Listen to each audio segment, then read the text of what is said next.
جب انسان ایک ہی جگہ پھنس کر رہ جاتا ہے، بار بار زبان پر ایک ہی دعا کا آنا، ایک ہی چیز کی خواہش اور طویل انتظار کے بعد جب پوری نہیں ہوتی تو انسان تھک جاتا ہے، اور ٹوٹی امیدیں اور مایوس کن خیالات انسان کو قبولیت کے شک میں مبتلا کر دیتی ہے، اور پھر تم سوچنے لگ جاتے ہو کہ اللہ میری دعا کیوں نہیں سن رہا، وہ کب پکار سنے گا، یا پھر میری دعا قبول ہی نہیں ہوگی۔ اگر یہ تمام خیالات تمہیں مایوس کر رہے ہیں تو سنو، اس کائنات میں کوئی چیز ایسی نہیں جس پر اللہ کا اختیار نہ ہو، کیونکہ وہ ناممکن کو بھی ممکن بنانے والا ہے۔ سنا نہیں تم نے قرآن کریم کا یہ اعلان، ان اللہ علی کل شیء قدیر، بے شک اللہ ہر چیز پر قادر ہے۔ یاد رکھو کہ اللہ تمہارے ایک ایک دعا سے واقف ہے، یہاں تک کہ تمہارے دل میں جو بات ابھی آئی ہے وہ اسے بھی جانتا ہے۔ وہ کالے پہاڑ پر کالی رات میں کالی چیٹی کو بھی دیکھ سکتا ہے۔ وہ جس بات کا فیصلہ کر لیتا ہے اس کے لیے وہ صرف ایک حکم کرتا ہے، کن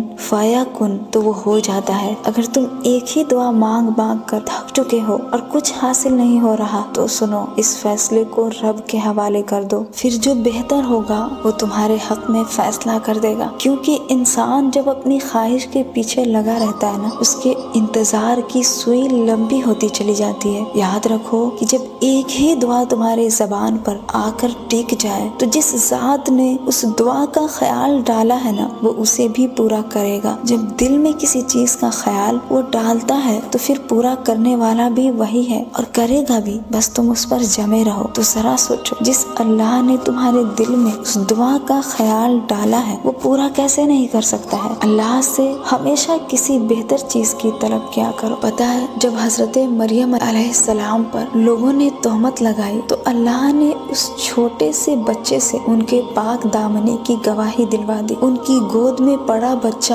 رب کے حکم سے بول پڑا، پھر وہ اللہ تو تمہارا بھی ہے نا، پھر اس کے لیے تمہاری دعائیں، تمہاری خواہشیں پوری کرنا صرف اس کی کن پر منحصر ہے۔ اس کا ایک کن کہنا اور تمہارے لیے فیکن ہو جانا ہے۔ پھر تم مایوس کیوں ہوتے ہو؟ وہ تمہاری بار بار کی مانگی گئی دعا ایک دن ضرور قبول کرے گا، اور پھر تم پکار اٹھو گے، اللہ تو بڑا رحیم و کریم ہے، اس نے مجھے اتنا عطا کیا جتنے کہ میں قابل بھی نہیں تھا۔